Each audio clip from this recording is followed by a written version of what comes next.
est-elle continuelle? Pour nani souffrance n'angezo continuer? Pourquoi ma plaie est-elle douloureuse? Pour nani ni pota nanga ezo soa makasi? Et ne fait-elle pas se guérir? Pe elingi kobikate? Sera-t-il pour moi comme une source trompeuse? Est-ce que nzambo za po nanga lokola source ezokosanga? Comme une eau dont on n'est pas sûr? Ou bien oza mai oyo mutu aza sur na komela yango te tovandi? Alors la question est un prophète. C'est pas un païen. C'est un prophète qui se pose cette question. Alors dit, pourquoi ma souffrance est-elle continuelle? Nazo prier, nazo gêner, nazo payer sa offrande, nazo faire un sacrifice. Mais ce que je remarque, souffrance est continuelle. Nazo banga nzambe, nazo sala nyonso bazolo bananga l'église, mais ce que je remarque, souffrance et continuer. Alors prophète amituni mutuna alobi pona nini pasi nanga ezo continuer. Pona nini pota nanga ezo swa makasi. Pona nini pota mope lingi kobika te. Zambe, est-ce que oza pona nanga neti source ezokozanga? Est-ce que Zambo nazo sambela? Est-ce que ça réel toi ça réalité? Est-ce que Zambo nazo sambela? Aza lokola mayo naza sur ya komela te? C'est une question. Tant sous yo pété, mais baninga bazotuna yo, depuis bando que l'église aux États-Unis, depuis bandi ko sambela wapi libala ngo. Depuis bandi ko sambela wapi musala ngo.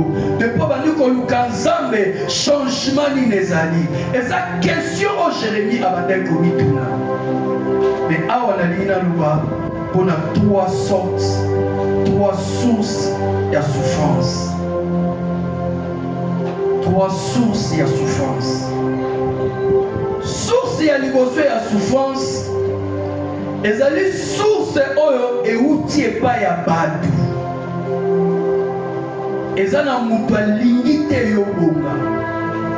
Eza mutu moko boye amivandisi na kwen na ye, na kindoki na ye, alobi yo kobala te, yo kobota te, yo kobonga te, yo koavance te, yo kende liboso te. Aza komaudire yo matin, midi, soir. Eza source moko ya souffrance. Alléluia. Alléluia. Alléluia. Amen. Tozu kaneti ya Joseph. Joseph a kende ki esclavagisme te pour alinga ki kokende. Mais à cause ya jalousie ya bandeko na ye. Bandeko na ye balobi yo na bandoto na yo, yo na makambu na yo, nous ne voulons plus savoir ça. Kende na Égypte, bateki. Toute la souffrance, oh Joseph a coupé comme monde en Égypte, c'était à cause de ses frères. Alléluia. Alléluia. Alléluia. Souffrance est outil dans ma bouche à battre. Joseph P. a souffert qui a pas Potiphar, a côté prison, mais source na yango, et ça pour bande konaye, ba ko supporter gloire na été. Bande konaye, ba ko supporter vision na été. Bande konaye, ba ko supporter ainsi dit l'Éternel, du colo ya vie na été. Les lopezan est belé à bateau, bazo souffrir, bazo nyokoma, kaka po bande konayo ba comprendre oyoza. Alléluia. Et pas vous l'avez dit ça. Bato nyonso baza ba leader na famille. Bitumba ba mwa libose banda na famille na ba. Amen. Mutu nyonso yo ba famille ba mona ke ya ko bimisa mutu, ya ko salisa biso. Olie ba soutenir ye, olie ba tiaye maboko, olie ba prier pour na ye, olie ba jeûner pour na ye. C'est la même famille ba luka côté kai. C'est la même famille Joseph a souffert dans sa vie, depuis qu'il a volonté en Zambé, mais pour qu'il propre, supporter vision. Alléluia. Et puis ça voisin dans un secret. unokone kobomisa yo nyonso na vie balobaka te pepa Joseph amoni na ye ndoto ayebisi bandeko na ye namoni sanza na moi na 11 étoiles efukamelanga bato oluka interprétation epa papa olia interpréta mwa kuku abi elingo oloba ngai na mama na bino na bandeko no tofukamela yo bandeko ne bacomprendre babi vision na ye yango wana de mwana mobali oyo bien kaza 11e de famille alingi biso tofukamela ye alors tolikide ye ebela bato basouffrir na vie parce que eza na bato bayebaki oyo koza alobi. Alléluia, alléluia. Joseph atekamaki epa bandeko na ye mpo basupportaki vision na ye te. Nazaka na famille boyebi lisolo ya Kain na Abel baki opesa offrande bango mibale oyo aye na offrande na ye na mosala ye asalaka oyo aye mpe na offrande na ye na mosala ye asalaka. Nzambe agreye offrande ya Abel epesi Kain kanda. Kain abomi Abel te mpo Abel asalaki ye mabe mais mpo offrande na ye ezaki etusi. Alléluia. Alléluia. Souffrance ya mibale eza mpona bandeko ya nzoto te, bandeko ya molimo na église. Bakaye bazaka pe na église. Boyaki église bino mibale, mais ntango bamoni yo pambwami, yo mati, kaka mutu ayebaka pasi na yo, oyo bobande koprie na ye, oyo bobande kopartage mpo na ye, ye nde mutu akobongisa yo. Alléluia. Alléluia. Bakaye bazaka libanda te, bakaye baza na kati ya église, ba oto sambelaka na bango, tozoya kopesa offrande pa Nzambe, peut-être na louange, peut-être na adoration, peut-être na mongo, peut-être na n'importe quel sacrifice, oyo kosala pa Nzambe, soki Nzambe agréé offrande na yo, Nzambe répondre na prière na yo, et susciter jalousie pa bato bamona yo na base. Alléluia. Alléluia. Alléluia. Et ça voisin que tout le monde est suspect. Ça leur a confiance et pas ça. Oh, il dit ça est bien. Et c'est tout le monde est suspect. Ça leur a confiance et pas ça. Tiens d'ailleurs kobundisa batu tina kati église. Ezana mutu mususu akokaka lisusu ko témoigner te. Bo soki kanzamba salelier aye ko témoigner créer bitumba. Alléluia. Kain, à cause de la paix, source et la souffrance. Troisième source de souffrance, Samson.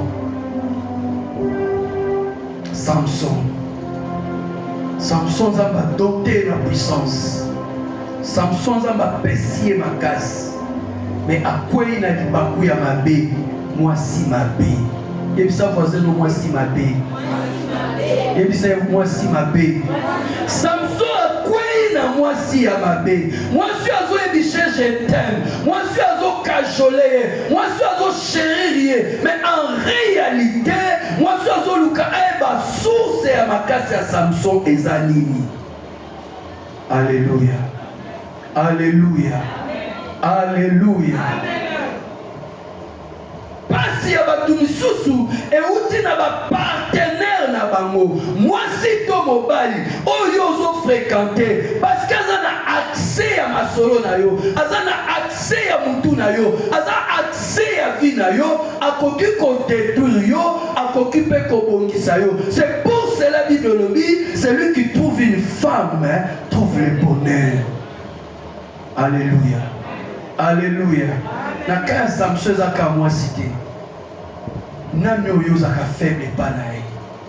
Eza batu misusu so okutani na ye ozo salele rappel ya masolo nyonso eleka 10 ans. Ozaka na secret pa na ye te. Yebaki mutu wana aza suspect. Asa docteur esprit na yo. Amen. Amen. Eza ba camarade mususu ya betela ko vi na yete. Mais soki yo moni ye esiko fungoli radio obandi koloba nyonso tiko ya likundu ya motema na yo. Sache-le bien que mutu wana za suspect. Belanga amena bien. Source et souffrance. Ozo gêner, ozo prier, ozo bondela, mais ça na mutu moko Satan a placé pembeni na yo, a contrôler la vie na yo. Nyonso ya yo il faut yebisa ye. Ato sala ki azaki te. Soki bokutani ko bandi ko relater nyonso. Yeba ke mutu na sa docteur esprit na yo, aza source ya souffrance na yo. Yende aza antenne o batie pembeni na yo po communiquer vie na yo na monde à ténèbres. Diable aza omnipotent, diable aza omniscient, diable aza omniprésent, mais diable utilise akabato ba pembeni na biso. Alléluia. C'est pour cela, Yesu pour nous kangaye, il a fallu nous tout à bébé nae à décailler. Est-ce que ça nous tazo yo kanga? Est-ce que ça nous tazo yo kanga? Mutu nani oya tambola la bébé nae. Nani okuka kobombeli sécurité. Et tata nae ezandenge nini. Est-ce que vous partagez même mes foi? Est-ce que vous partagez même mes sentiments? Est-ce que vous partagez même mes prières? Est-ce que vous avez scotché na lola? Batu mingi ba ministère na bango ebeba à cause ya bato ba pembe na bango. Parce que toute personne nene to mona kana mokili ba kozi bazana ba garde du corps. Moto nyonso azana nzambe Satan tie la kaye garde du corps. Mutu moko pembe dinaye. Amen. Amen. Amen. Amen. Deuxième source à souffrance, et la souffrance où tu n'es pas nzambe. Dans ça, la rappel pour la terre. Nous avons qui pendant un mois. Souffrance où tu n'es pas battu, où tu n'es pas nzambe et mon coup. Job a dit tranquille. Ils ont contemplé Bosunaï. On contemplait Bananaï, mais Satan tamboli. Zambatunier, au monde serviteur n'a pas jopté. Il y a aucune réponse à Satan. Aux obéngés bongo pour opécier nyonso, pour bambolier. Mais ça a permission à Simbaï.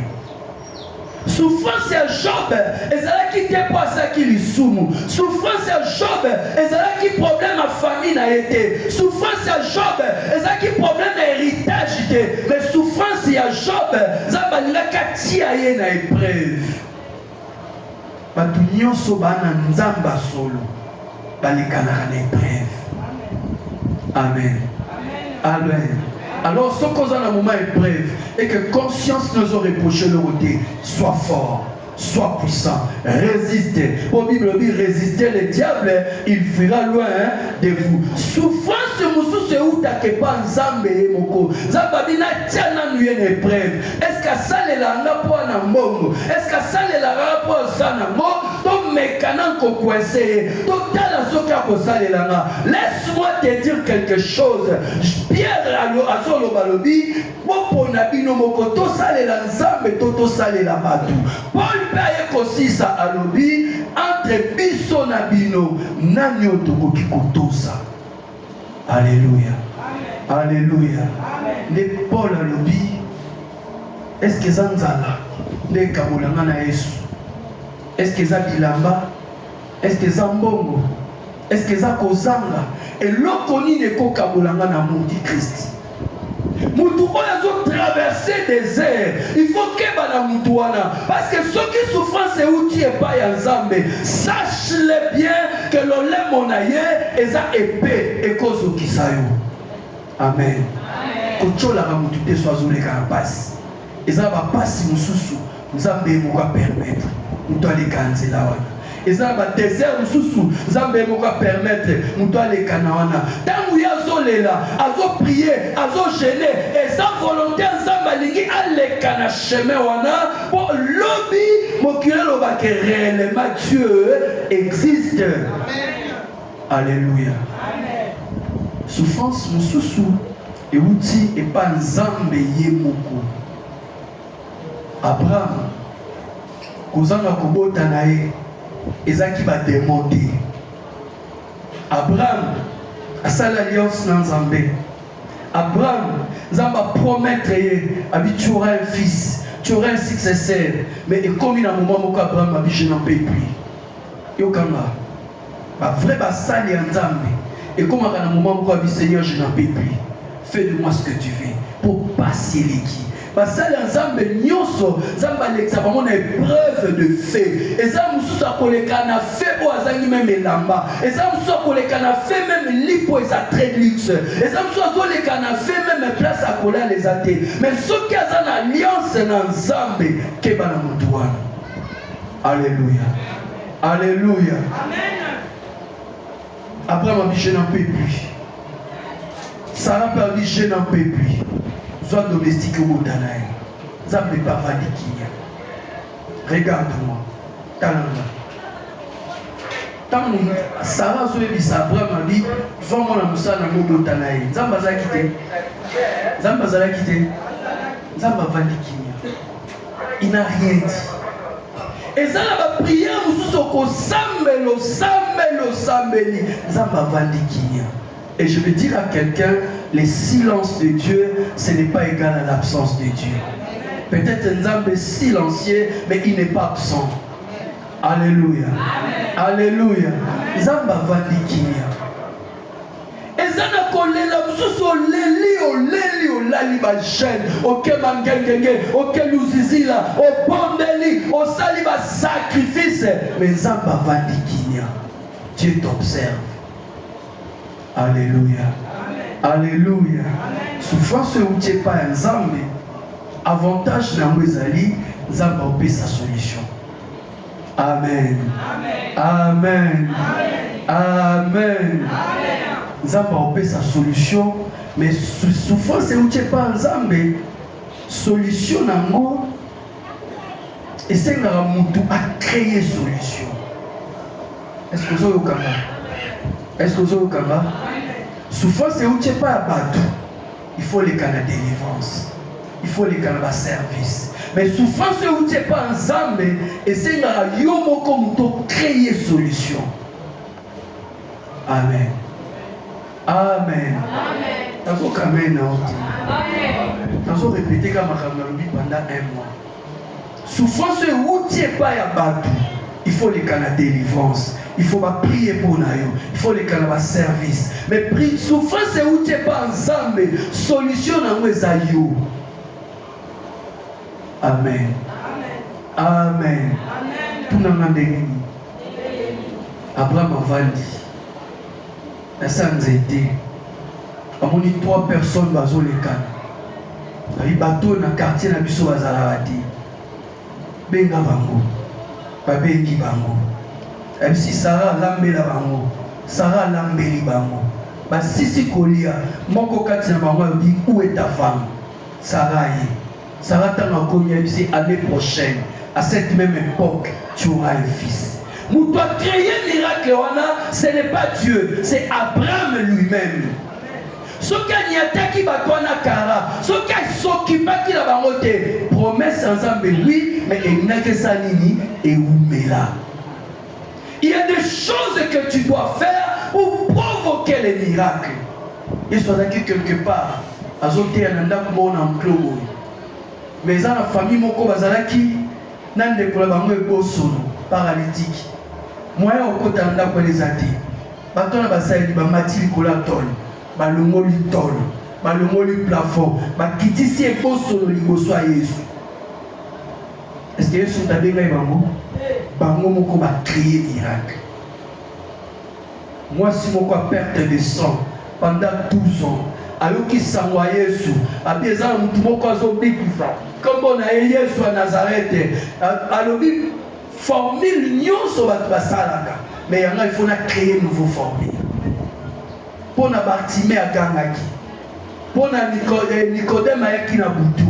Pour Zacha mataki likola zete, mais pour Nangai na ko créer une nouvelle formule. Il faut na simba pante ya robe na ye. So ki kana simbi pante ya robe na ye, makila nangai kata.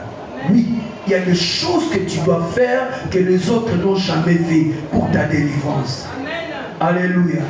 Ce qui va nous assemblés à 1 heure, au moins quand nous avons cassio, c'est que nous avons 2 heures, que nous avons 3 heures. Ce qui va nous une fois la prière la semaine, nous avons chaque jour. Nous avons ça les locaux, nous avons ça la terre pour provoquer miracle. Pour souffrance ou tu n'es pas nzambe, objectif n'a pas à muto pousse na pembeni na nzambe, muto pousse na pembeni na nzambe, muto comme camarade na nzambe. Pour Bible ya proverbe lobi, nzamba beta kaka bano ye alingaka. Dieu ne peut pas frapper n'importe qui. Ce qui souffrance na yo, et où tu n'es pas nzambe, et aussi nzambe otala yo. Il faut créer. Amen. Et ça vous avez créé miracle na yo beaucoup.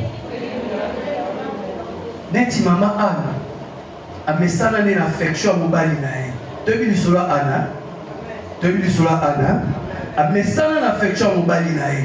Mais ce jour-là, alors qu'affection ça ne suffit pas. Il faut na créer miracle. Bah un dimanche comme ça, bah sambeli bah zongi, mais Anna tikali l'église. Anna continue prière jusqu'à 15 heures. Prophète abimi na bureau, alors dit Anna jusqu'à 7 heures. Ozo langwa masanga, Anna profité. Habité na langwiti et à bololo. Oza motema nanga ne komisinga letabo. Prophète azaki na posa oyo ba problème à Anadi. Alléluia. Et dans ma kamsusu il faut pas na parler la langue. Il suffit que Dieu te bénisse. Si on a connecté na lola, ba moko su bénédiction. Et ça ma kamsusu je ne peux même pas giler. Je ne ce qui quand a connecté na lola, automatiquement tu as la délivrance. Problème ezali de quelle position on a pas pas nzambe. Alléluia. Alléluia. Alléluia. Souffrance ou tu n'es pas un zambé et ce c'est un yomoko ou créer solution. Pour la souffrance ou tu n'es pas battu, il faut évacuer sur le lobby. Nul n'est prophète chez soi. Quand il y a des bandi mayo, batu mingi bazo lité na vie pour na prouver batu bandi mabango ba accepter bango mutu nyoso aza na nzambe ba acceptaka ye facilement te bandi makaye te ba combataka ye. D'ailleurs signe ya mutu aza na nzambe za ba combat soki vie na yo za vie ya ba combat yeba ke ba combattre mulai na yo te ba combattre pembe na yo te ba combattre kitoko no te mais ba combattre yo ko eza na kati. C'est la promesse de Dieu. Amen. Alléluia. Amen. Alléluia. Amen. Alléluia. Souffrance et outil et païa. Zambé et aussi na yomoko au créa. Troisième sorte de souffrance et la souffrance et outil pas na yomoko. Souffrance et outil pas na yomoko. Et ça n'a bilo comme ça. Pour la salle récapitulation et puis nous avons pendant 10 minutes. Et ça a mis ça tout. Ils ont 4 ya montre. Au Satan utilise facilement. Amen. Et là quoi il bosse ça mon monaï. L'olé monaï. Yesu alobi pour na l'olé mon lobby. Oh ils ont côte à la 4 et comme ça on impureté. Mais oh ils ont bima. Mais comme ça on doit pire. Satan pas yeba vie na yo ezo senga yo moko loba. Satan pas contrôler vie na yo ezo senga yo moko loba. Batu mingi babundisi ba vie na bango moko à cause de biloba loba. Alléluia. Alléluia. Alléluia. Ce que je veux dire c'est $5. Le bas que je veux dire c'est $5. Quand tu as $500, au milieu de la vie tombe. Amen. Amen. Amen. Il faut que ceux qui enseignent maison comptable.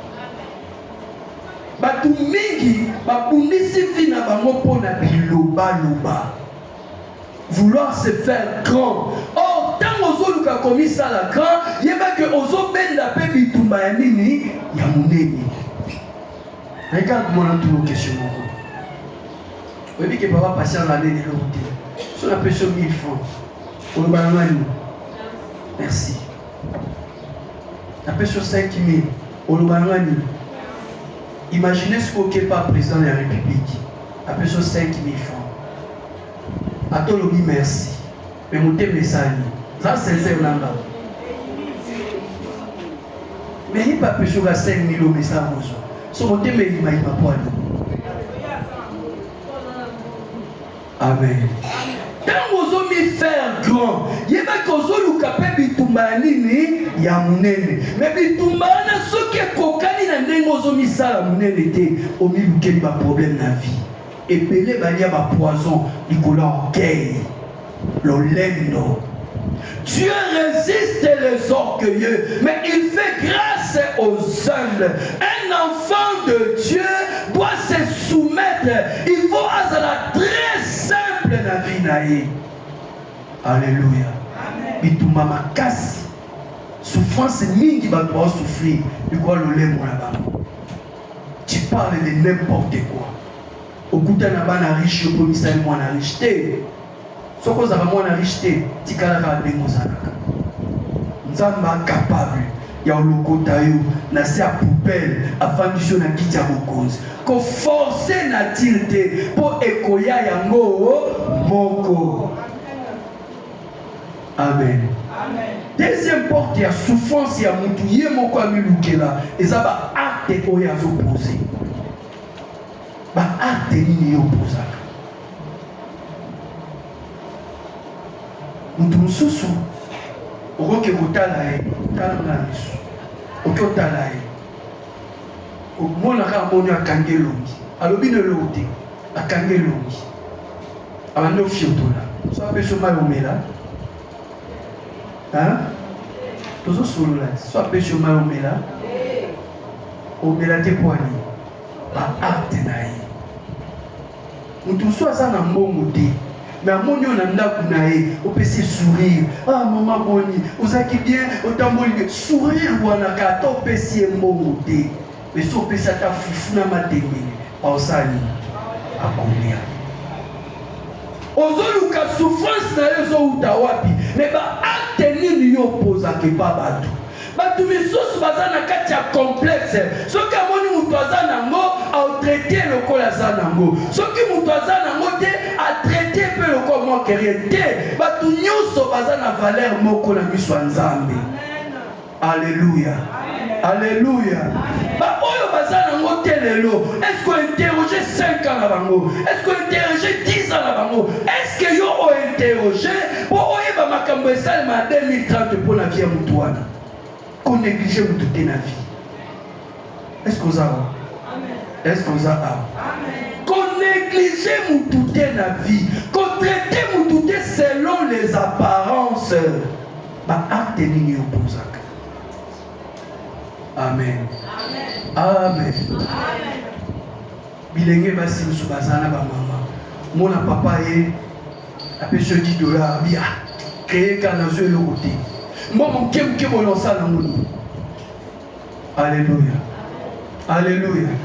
Yo kan so sale bo moisi. Mais mon balo aza un homme. Pas la tara pantalon. Lobi soya na $10. Lobo kuna ya kana $10. Obi pola ni. O choli mutuki na ye. O yebi te façon ni ya zo li bongo wana. Tam so amelema ki ba priki. Tam so abeta ki tol. Tam so asala ki nini. Yo moni bongo mais sacrifice fait pour na bongo la yo moni yango te. Tango yo minimiser yango à la prochaine oyaka na montagne ti o ebolo ba merci. Mais pas o baza averti. So ba yeli bongo ni ah c'est que le azuté. Ah merci papa. Zamba pambola yo mbala sima zamba kosala. Ba acte yo opposés, ça peut créer une bénédiction pour toi. Ça peut aussi bloquer ta vie. Ok, ma jeune, au prier, au salba mangengenge, rien ne change parce que tu n'as pas changé tes actes. Alléluia. Amen. Alléluia. Amen. Alléluia. Amen. Moutunetinga. Oui, pas de moli. Pofa, priez pour là-bas. Non, priez pour là-haut. Amen. Amen. Bah, acte opposé, ça va acte impolitesse. Je ne prierai pas pour toi. Mon pasteur, Néni, famille Néni, je ne peux pas prier pour toi. Amen. Amen. Amen. Si moi je te respecte, je peux faire ça, Nini, au respecter. Bah, acte na yo ozopose na vie ne ezobendela yo mindondo na vie elenge basi ebele bazobala te mpona baacte bazopose pa bafiancé na bango bokutana mobali ka lelo kreye matanga ka lobi anniversaire année moko ozofete baanniversaire 6 fois na année moko. Alléluia. Alléluia. Et ça, la jeune fille, c'est un spécialiste à Obilisambongo. So, on va dire que déjà loco à Obilisambongo. Alléluia. Le bel amen à bien. Nane mo bazo créer ba fête 5 fois. Ba matanga 10 fois. Asia boma ba tu nyoso a famille asisa ka pozo mbongo. Alléluia. Yozo mono za yanki. Mutu akopesa yo lelo apesi yo lobi mais soki akomprendre yo baacte na yo ekobloke bénédiction na yo. Alléluia. Alléluia. Alléluia. Eza na bamibali misusu tellement baacte mabe eleki eza so aza na $100 ayepa mwasi na bino azaka na $50. Pour ceux qui moi ça il y a $100 à taper 50 oyo oyanga motema moi ça les akinyate il faut 50 faisant la poche à mobile si là pour motema les akinya. Alléluia. Ba acta mabe pour mobile na zape na famille appel na bandeko appel na ba camarades appel na ba kifo salisa ceux qui va payer sur 50 lobaka kanini merci ba acte nini opposaka na vie. Le lozoloba souffrance na nous aussi la terre souffrance na nous continuer pour na ba acte na yo s'opposer. Alléluia. Alléluia. Alléluia. Na ba acte mususu mutu s'opposer ils appellent la catégorie ya batu ba koka kosenga pardon te yo kama na bisayo eza buyuma te c'est la sagesse même moi na yo boti so monique blessé c'est un pardon. Et ça, les locaux très difficile dans la vie à nous. Locaux la blessure intérieure. Tout le monde va comme écrit. Tout le monde va comme s'isoler à cause de la blessure intérieure. Si on dit que tout le monde va supporter et ça va blessure intérieure. Alléluia. Alléluia. Alors tu dois savoir demander pardon. Il y a mon Bible lobby soit tout lié. Ton limbisa combien de fois par jour? Alors 77 fois 7. Il faut bosser un pardon. Et ça va passer au sous. À commencer à bailler pardon. Il a toujours raison. Il y a que tant mon bal a aussi un pardon mingi. À bloquer final. Amen. Pour soumettre. Il y a comme une faible devant eux. Il y a ici un faible, mais poche peut-être les faibles devant eux. Le bel amen à Dieu, maman. Le bel amen. Et l'ongina est des misali faibles pas na. Est-ce que poche n'est pas faible? Pour eux, il communique ça. Bah acte. Acte ni nous opposés. Tant ozo sala analyse ya vie na yo, ozo checker vie na yo, mais si kanini passe ezo continuer la vie na yo, et bon nini passe ou ezo continuer. Prophète alobi j'ai une plaie, mais cette plaie ne fait pas se guérir. Naza na poto ezo boya kobika à cause ya ba acte yo ozo poser. Alléluia. Alléluia. Alléluia. Bitumba oyo mutu ye moko amilukelaka ususu euta na makanisi tala na misu na makanisi mutu ususu aza na kati ya église awa me makanisi ne ebongwana te makanisi neza plus qu'un païen arezonaka makambo ya mabe. J'avais reçu une sœur elle dit un prophète tellement nazwa blessure mingi na vie. Ceux qui n'ont remarqué qu'à mon bal n'a pas profité na boye pour la ligue sous qu'on blessé. Et l'autre on est comme ici serre ou à la niveau na makanis. Alléluia. Tant que mon bal a zo boya te azo texté. Mais yo profito ça au boy au père.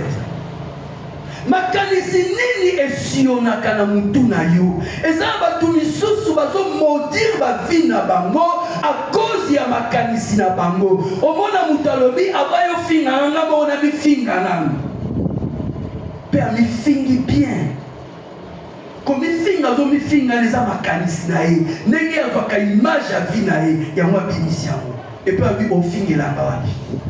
En réalité soki makanisa moto eza noir, makanisa moto ebongwani te, il va souffrir dans sa vie. Nini yo kanisaka na tongo takola muki na mbeto, nini yo kanisaka na poko ava olala, makanisi na yo ezalaka ya modèle nini? Parce que makanisi eza ema o ebendaka bénédiction na vie ya mutu. Yo kanisaka nini? Les actions t'attendent au deux fois. Alors t'as un bon point pour la vendre dans l'église. Alors l'axani, alina lobani, opeli. En réalité, mouton la tali au bon côté. Ma canisina yo neza ma bé. Aux obsala ba illusion du colo ya vie na yo. Oh ma canisi ya ma bé, elles ont bloqué vie na yo. Tu vas continuer à souffrir parce que ma canisina yo est bongo limoté ma té. Alléluia. Alléluia. Pourquoi ma souffrance est-elle continuelle? Pour ma canisina yo eza ma bé. Amen. Amen. Amen. Au monde a gagné basi ça évangélisation ah. Au monde a béni muntu. Au monde il sait va manzamba fiotoli. A fiotoli au point ma canisina ezani. A canisina tango béni oza polina et okozo te évangile. Amen. Bilenge basi ebele po mona tamanzela mutako benga yo pa peso asenga peut-être adresse tanzo na sima na yo koza bénédiction mais le coup la makanisi no eza mabe au réagir mabe et bloquer porte à bénédiction na yo. Et pas non. Et pas bien. Nini yo kanisa rapona yo, nini yo kanisa rapona batu. Makanisa ezaka pona yo te. Nini okanisa pona mutu apembeni na yo. Eza batu msusu aza awa makanisa kake camarade na rotier la poison un jour. Camarade na roboto la kaye un jour. Camarade na kosala ke mabe un jour. Une personne se fait complexer d'elle-même. Il ça poison que ça na silence na yo moko. Ça na confiance na yo moko. Ça na silence na yo moko. Ça appelle la confiance na yo moko. Parce que batu mingi soki makanisi na ye eza mabe ekobendela ye ba souffrance na vie. Qu'est-ce que tu penses pour toi? Yoka Yesu ayebisi ba disciple batu baokanisa nini mpona nga? Réponse à ba disciple balobi bazoloba oza Eli, balobi oza Pierre, balobi oza Eli, balobi oza Moïse, oza bozabu. Yesu atuni bongo bino bozo kanisa nini po nanga. Il est très important oyeba makambu batu bakanisa kapona yo. Alléluia. Alléluia. Il faut bimana minoko na bango. Il faut pas yo vanda obanda ko kanisa ke ba o kanisa lo mabe. Est-ce qu'il y a quelqu'un qui me comprend? Est-ce que ça me dans un kanga? Pourquoi ma souffrance est-elle continuelle? Avant dernière chose, souffrance est continuelle, qui pas pour toi ça cupide, cupidité, le cosso. Amen. Amen. Nous venons amen à Dieu. Mutu mususu ako souffrir na vie na ye, po ba moni na misu na yo oza le cosso. Mutu mususu akuta inoka lelo. Bandi ko yebisi ba passe ya souffrance à vie na yo. Ça va bola piti. Amen. Amen.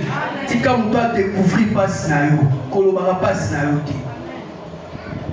Lobela amen à bien. Tika batu ba découvrir souffrance na yo, kolobela ka batu passe na yo ti. D'ailleurs, soko yebisi mutu passe, on peut sauver solution ti. Mais ce qui mutu a découvrir passe, le sokaza motema osalis. En salissant, nous allons amen à bien. Nous allons amen à bien. Cupidité, même basali n'entendez. À couper sa prophétie, le kuta, qu'apoisa la posa bon. À créer astuce moko, qu'apoisa la posa bon. Non, j'aime l'argent, mais je ne suis pas prêt à tout pour l'argent. Alléluia. Batu mingi le lo asindi bakisi. pour balingi mbongo. Batu mingi lelo bakoti ba loge pour balingi mbongo. Amoni une année église ezaka mukebo akeko simba. Akeko simba pona nini pona kipidité lokoso. Ye patambola na ba chip, ye pas simba asoma mituka, asoma mapanga minene. Et après tout ça, qu'est-ce que tu gagneras? Bible dit eloko nino ko gagner mokili mobile mais puis perdre son âme. Cupidité. Alléluia. Souffrance, ça va dominer, ils ont continué pour battre. Oh, bah, cola déjà, sur la taille au camoni déjà ma calice. Amen. Amen. Oui, mais vous pouvez dire, nous avons 5 minutes. Après, si nous avons été ça, on va calmer. Amen. Alors, pour nous commander na 5 garati. Kosenga na ngeza ba genou. Donc tia ba genou na manasi. Je vais prier. Pour nous taper sur même 1000 francs, il faut toucher mon témanaï. Pour Bible, le cœur de l'homme est tortué. Mon téma vous désaka tellement ma paix. Moutou moko ta ko salela moutou lam so kizamba simbieti. Amen. Amen. Amen. La cupidité. Cause à la cupidité na vie. Ça va me la tête. Ça va pas me la yo. Na sukisi na souffrance oyo mutuye moko akriaka eza ba réaction. Liboso ba ki action ya mibale na ya suka na sukisi réaction. Réaction eza nini? Devant un problème, réaction des académies. Amen. Nazo sukisa awa. Devant une situation, réaction na yo ezakandengeli. Parce que Exode 14:14 nous dit, gardez silence, l'Éternel combattra pour vous. Mais yo devant ma problème, devant ma difficulté, réaction na yo ezakandengeli. Mutu suso a vu déception, réaction des abats. Réaction des appuis. Là, sur la déception, réaction à mes abagénos. Zambé, Zambé, Zambé, Zambé, Zambé, jusqu'à ce que Dieu va me répondre. Mais toi, devant un problème, réaction des akanini. Devant une situation donnée de la vie, dans mon salé sili, dans mon maman sili, dans mon yose sili, réaction des akanini. N'a qu'un quoi l'ondaka, n'a qu'un pas maman à soukolaka. N'a qu'un reçoit ma casse, n'a qu'un reçoit réaction na yo devant problème des akanini. Souffrance na yo et qu'on continue à cause de tes mauvaises décisions, il y a ma réaction na yo. Alléluia. Alléluia. Alléluia. Et dans mon salle, nous avons beaucoup. Abia meka moi sinae. Ainsi moi sinae lui tout fait nos 10 ans. Nakona posa na joie deuxième femme. Sokoboy kana bilono bimakene. Dans la mission. C'est un serviteur de Dieu. Il a 10 ans avant d'être fidèle et pas de la deuxième femme. Sokoboy kana bilono qui avant de la réaction à moi, si à maman pasteur. Que Dieu bénisse cette maman. Maman a dit, ah, homme de Dieu, sanctification t'es à l'issue. Et s'il y a après 10 ans, il y a une sanctification. Et s'il y a, comme on a pensé à la deuxième femme, le problème est à dire, soit deuxième femme. Mais n'allez donc quitter. L'homme de Dieu a foucané, la saignée pardon, dans la réaction à lui. Aux amours, c'est un salaire. Mais ce que Zakio, ce que Zakio, ce que Zakio, maman va nous soupçonner protocole, on va me la papa quitte, on va appeler ça Kemaï.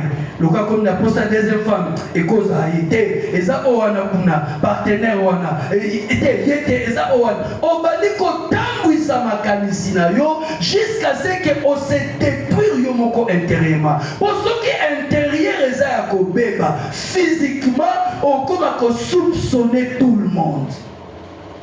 Alléluia. Alléluia. Réaction des amis. Dans nos akampiaka, réaction des amis. Tango vandi banda tango ti 17h eloko akolia ezate bana kuna pe bakomi kobaye bazana eloko akolia te réaction devant une situation devant un problème ezakani. Pourquoi ma souffrance est-elle continuelle? Réaction dans les années. Ce qu'on a noté pendant 5 minutes. Je vais dire à quelqu'un ceci. Mutumoko, comme on a eu Jésus, Amataki les Koulous, il a porté nos souffrances pour nous souffrir de société. Cet homme de Galilée, lorsqu'il est monté sur la croix, alors tout est accompli. C'était à cause de ta souffrance. C'est pour cela la Bible dit, celui qui était riche s'est rendu pauvre pour que nous soyons riches. Tu n'as pas droit de souffrir, tu n'as pas droit de pleurnicher, parce qu'il y a quelqu'un qui est monté sur la montagne de Calvaire. Il avait dit, tout est accompli. Peu importe l'origine et la souffrance, peu importe source et la souffrance, ce qu'on s'allie confiance et pas en Zambé, ça va passer. Et ça va se nous tout passe. Et c'est tout passe. Nous c'est les caca. Et c'est tout passe. Le pangoul, et ça la biso. Est-ce que biso a été biso to banda a? Batrusu bazalakati. Est-ce que c'est le lieu ça bango?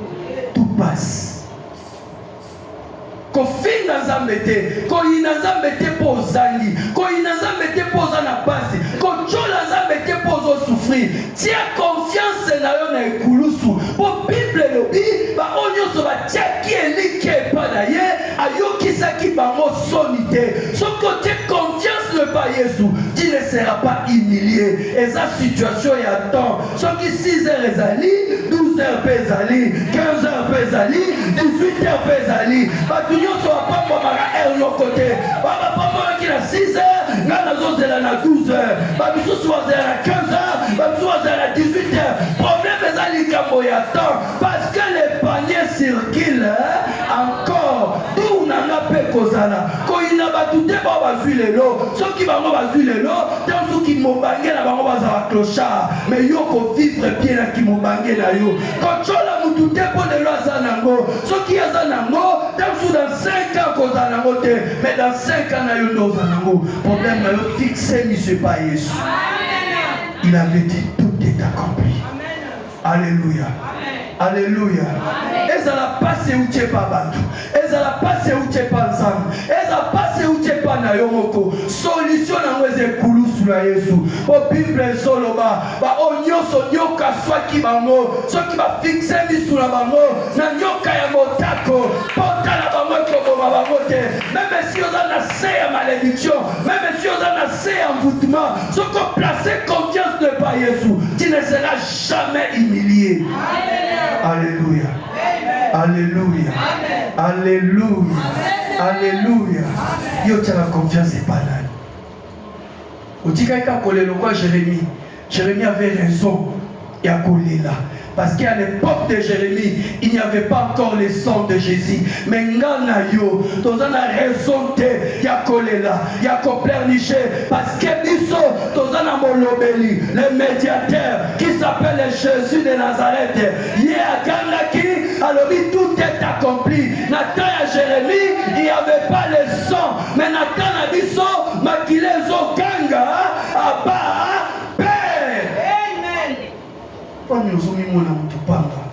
la Bible dit, nous sommes rachetés par les sangs. Le diable est incapable de rembourser le sang de Jésus. Comme il est incapable de rembourser le sang de Jésus, et nous sommes plus que vainqueurs. Amen. Alléluia. Amen. Alléluia. Amen. Alléluia. Pourquoi zoler là? Pourquoi zoler là? Oui. Au Goloba. Makamba lobi eza vrai. Parce que tu n'es pas battu. Ceux qui libèrent la beba, ils ont qui pour la battu. Ceux qui moussent les beba, ils ont qui pour la battu. Parce que tu n'es pas ensemble. Zambozonyo kolanga pour la nini. Parce que tu as comportement là. Mais aujourd'hui, je te présente un homme. Cet homme de Galilée. Bazo tuba eli konga. Bazo tombolaye. Maina makilezo bima. Alobi papa libisa. Papa yebi o bazo salate. Oh, bayeba qui consciemment. croit que comme Mamutu innocent mais nous avons traité sur le quoi aujourd'hui, je veux dire à quelqu'un que tout ce qui est passé ne reviendra plus jamais. La souffrance qui est passée ne reviendra plus jamais. Je veux dire à quelqu'un que la gloire de la seconde maison sera plus grande que celle de la première maison. Même si tu as été humilié hier, demain tu ne seras pas humilié. Je veux dire à quelqu'un que l'argent sera facile dans tes mains parce que celui qui était riche s'est rendu pauvre pour que toi et moi nous soyons riches. Cet homme de Galilée qui s'appelle Jésus, il était venu à Koufaliwa Bouzobate. Alléluia. Alléluia. Il soit Koufaliwa Bouzobate. Il a payé les rançons. Il a payé les prix. Et puis on a payé à qui? C'était pour que Nganayo te retrouve vie. C'est comme ça il a dit, je suis le chemin. Oh, chemin. Et c'est ce qu'il va t'attendre. Lelo, Nalina le wano kola musakuli. Même si nzela na yo, obando kele na destruction, zamba zongi so na kati ya chemin. Oh, Nalina lo bana yo, lokola musakoli. Même si destination na yo, ezaki okende na souffrance, zamba zongi so na chemin. Nalina lo bana yo, lokola musakoli. Celui qui s'appelle le chemin, azobenda yo na nzela na ye. Et que nzela na ye, ezanzela ya réussite. Motomoko tatambola na nzambe ya solo. Impossible. Il est le chemin, la vérité et la vie. La seule vérité est que tu n'as pas droit à l'échec. Oh, qui m'a dit. La seule vérité est que vous avez droit à échouer dans la vie. La seule vérité est qu'il faut pas la paix au compta. La seule vérité est que yo pose un poste non la banque zozelayo. La seule vérité est que na kiti avion moko zozelayo que de kofanda. La seule vérité est que on va na ndatu na yo ya munene. La seule vérité est que yo peut vivre le col à la bisusu bazo vivre parce que c'est lui la vérité. Le col au sali et confiance. La seule vérité est que l'histoire ya vie na yo est changée. Quand nengozo bima awa, ta vie va changer. Vie ne commande ko changer. Quand nengozo bima awa, parce que mutu mokote akutana ki na nzambe, histoire ya vie na etika ya kindenga zalaki. Motonyo so akutana na vérité, vie na ye peut changer. Je veux dire à quelqu'un ce matin qu'aujourd'hui tu vas croiser quelqu'un qui s'appelle la vérité dans sa vie. Et dans ta vie, so akutana la vérité, vérité zali que ozanga lisusu lipate. Vérité zali que olala libanda te. Vérité zali que bana na yo bandio kwa mate. Vérité zali que passion yo mona ki bano ba mona te. Parce que c'est Jésus qui est la vérité. Est-ce que tu parles à quelqu'un? Est-ce que je parle à quelqu'un? Je suis le chemin, la vérité et la vie. L'eau c'est la vie. Pour sa maille, atomeli secret, et si ça pour sa maille. Pour sa maille, atomeli champagne, et si ça pour sa maille. Je vais dire à quelqu'un, il faut que pour sa nzambe, mais il faut pour sa maille. Et le mon côté est remplacé pour sa nzambe na vie na yo, na ba pour sa mususu. Est-ce que je parle à quelqu'un? Koyoka posa ya nzambe na vie na yo eza lokola mutazoka posa mai. Tu ne peux pas remplacer posa mai na eloko mususu. Je vais dire à quelqu'un, celui qui s'appelle chemin, vérité et la vie, alobi aujourd'hui aoko sa vie na kati na yo. Et que vie wana ezoya sans permission. Na na posa koyeba bandoki baloka yo te. Na na posa koyeba banganga bamfuta yo te. Na na posa koyeba esika ba meman kombono na ndako nganga te. Mais aujourd'hui, nous allons poser à quoi que ma vérité zokota. ekota na vie na yo. Mais ce qui m'a la vérité, les qui est dit trace, est dit signe. Aujourd'hui, je parle à quelqu'un. Jésus va passer dans ta vie, il va laisser les signes et les traces. Je parle à quelqu'un. Jésus va passer dans ta vie, il va laisser les signes et les traces.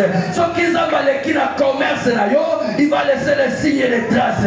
Ceux qui ont qui na libala na yo, il va laisser les signes et les traces. Ceux qui ont qui na bana na yo, il va laisser les signes et les traces. Ceux qui ont qui na santé na yo, il va laisser les signes et les traces. Je te prêche le Jésus vivant, celui qui est assis à la droite du Père. C'est aujourd'hui qui va passer dans ta vie. Tout est limité.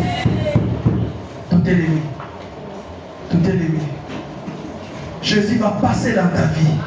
Il va laisser des signes et des traces. Oui. Biso wa oyo. Ce qui nous a embêté. Biso wa oyo. Ce qui nous a embêté. Et lorsque Jésus a décidé de passer dans nos vies, il a laissé des signes et des traces. Et aujourd'hui, je parle à quelqu'un que quand Jésus va passer dans ta vie, c'est dans quelques secondes ici. Quand je vais prier, Jésus va passer dans ta vie. Ceux qui n'ont pas qui souffrance, ils ont pas souffrir.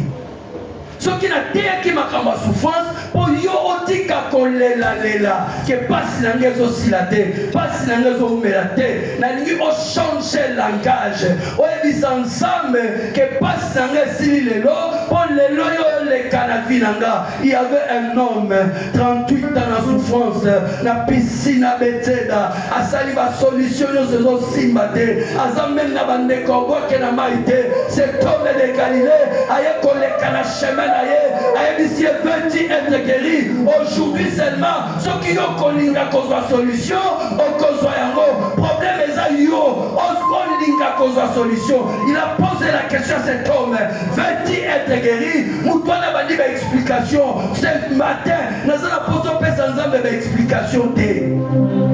Prophète Zoba non pas moi. Nan de gouvernement té.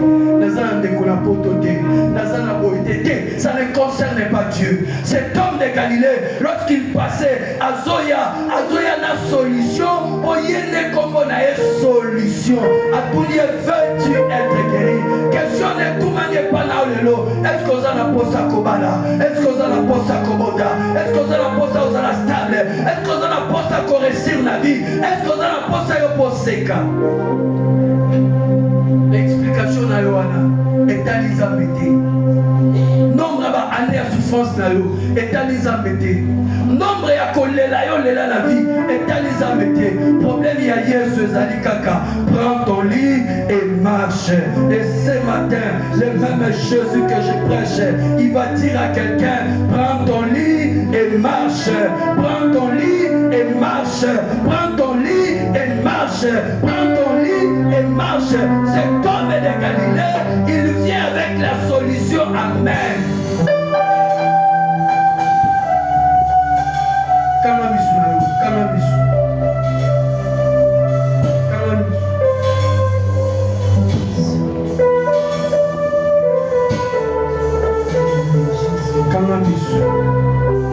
Je te présente cet homme de Galilée. Il a la solution en main. Il n'a pas besoin de savoir le nombre d'années que tu as souffert dans la vie. Il n'a pas besoin de savoir le nombre d'années que tu as chômé dans la vie.